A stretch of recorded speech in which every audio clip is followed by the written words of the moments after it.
and Brad, the two most famous physical therapists on the internet.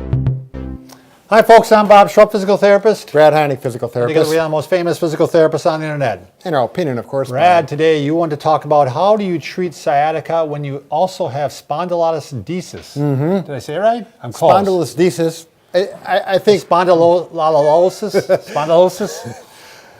Well, that along with the sciatica or herniated disc. Right. Because we're going to look at spondylolisthesis or spondylolysis as the same thing because, and we'll get into that just a little bit. It's a bad combination to have. Right, it is. And we've been having questions about this. I cannot answer this on a reply, so we need to make a video on it. Okay. So people with spondylolisthesis particularly, which is 5 to 7% of the people out there, according to studies, the other people are really going to chime in on this, I think. And just to review that, the mechanics of it, if you look at, here we have our spine, and we're going to look at this disc, or this vertebra and this vertebra. They actually are going to shift the top vertebra is going to shift in a forward motion. As a matter of fact, anteriorlisthesis is the same term. Someone just asked me that. Are they the same? Now, if this is one vertebra, this is the other. This is them lined up. Right, and there's actually a shift. And it actually looks like your spine is breaking.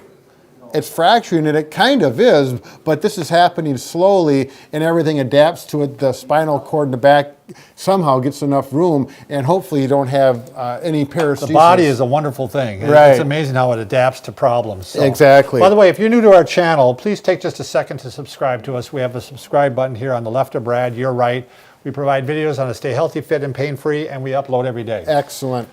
So getting to spondylolisthesis, one of the big no-nos is extension. In other words, bending backwards. Bending back. Or if you're laying on your stomach, this is also the same thing. If you do this or do this and you have spondylolisthesis, you're probably going to get a sore back.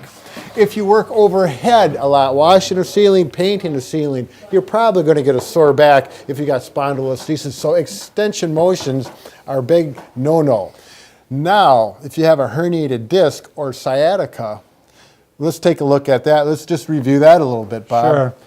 So we're going to look, and the other thing about the two that relate to each other is they both almost always happen in the low part of the back. Same area of the back is that's where a lot of the stresses are. Right. So let's see, we're going to do a little close-up here. You got that focus, Lonnie? We're going to look at the same area between L4 and L5, and this red disc is just the model that helps you focus on this bulge right here, which is a herniated disc. And with a herniated disc, not always, but oftentimes, the direction to improve a herniated disc that's on the back side of the disc is extension. Right. So when you do the extension, let's take a look. Let's just show them the model is, Bob. If you look at the green ball here represents a disc. Now, Bob, why don't you push? First off, let me just stand. Yeah. It'd be like this. I'm standing like this. And that's the orientation that it is. So normally the disc stays in place like this, but if the disc wears out after time, you can actually get to the point where it bulges out like this or even herniates out. So you got that, Lonnie? So we're looking at this bulging disc. Now, if you have a bulging disc and you lay on your stomach and you do what we call prone press-ups, if things are going well, you're hoping that it'll go back in again. Yep, we call it to reduce and centralize that disc so that it goes back, not into a ball like this, but it goes back into the annulus where it's supposed to go. So as a summary, basically, when you're doing spondylolisthesis, you're doing flexion type activities. That's what you want to do. Right. And when you're with a herniated disc or sciatica like that, normally you want to do extensions. So that's a problem. Yeah. One way we want you to bend back, one way we don't want you to bend back. So if you got spondylolisthesis and you find out that you got a herniated disc and extension is what's making the disc better, well, it's making your spondylolisthesis worse. Right. So how do you deal with that? Right. I think your best case scenario is see a physical therapist that's McKenzie trained or another therapist that works with this. We just are particular to McKenzie trained therapists and let them guide you through this. There's one exception that both of these diagnoses may respond to. I say may because not always, and that is traction. Right. Traction was very common before surgeries got so good. Wouldn't you agree, Bob? Right. Back pain 30, 40 years ago, 50 years ago, very common to have traction. It pulls on the spine, helps reduce and get that bulge back in. With spondylolisthesis, traction can also sometimes improve the symptoms. Give you some relief. It does with me. I'm a grade 2 spondylolisthesis, and I can perform traction on myself, but it's not aggressive, and it offers relief. So traction can be done with an expensive table. They cost $10,000 to $20,000, and they can gauge how much pressure you're putting on it and time and all this and that. Obviously, you don't have that at home, so some simple ways you can apply traction to your back. But the only way you're going to proceed with this is if you get immediate decrease in pain and symptoms. And it should be just like that. When you put the traction on, it should feel good. Then you would proceed with it. Otherwise, no. Otherwise, not at all. Let's go with the first one. Sure. You can take 2 chairs. Now, I just worked with someone with this yesterday in the clinic, 18-year-old female with a bulging herniated disc. She's actually improving quite a bit from her extension exercises. Her leg pain is gone. I thought we could use traction to help further it better. But I had her do this exercise. You lock your elbows, and the key to this is not easy. You have to be pretty good with your core muscles, because right now I lift my legs up, but my stomach muscles are tight, and I don't have very good traction through my back, and it's not working.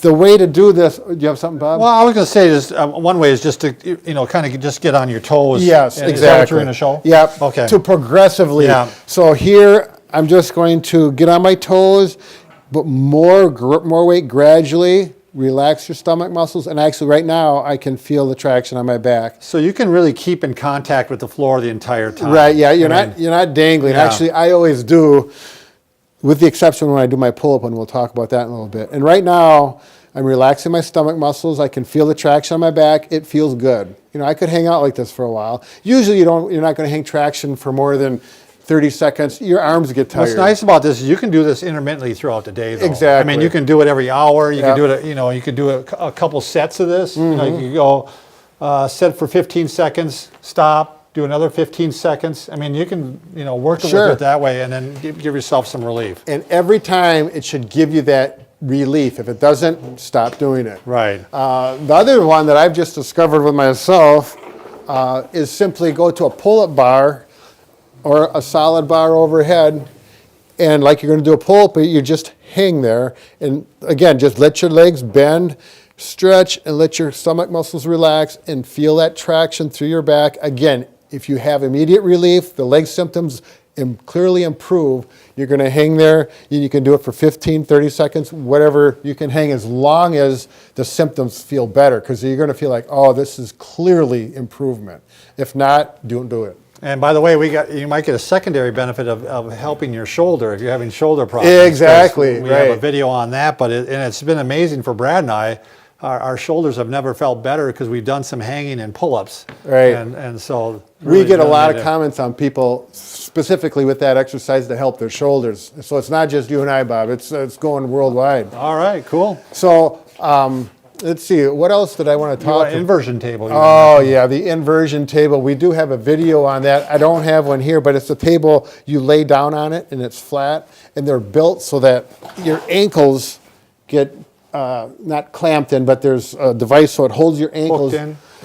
And you can tip yourself upside down, literally. But I like to do it so you don't do a full inversion. Although the instructions on my inversion table said you could, I will not do that because I don't think it's necessary.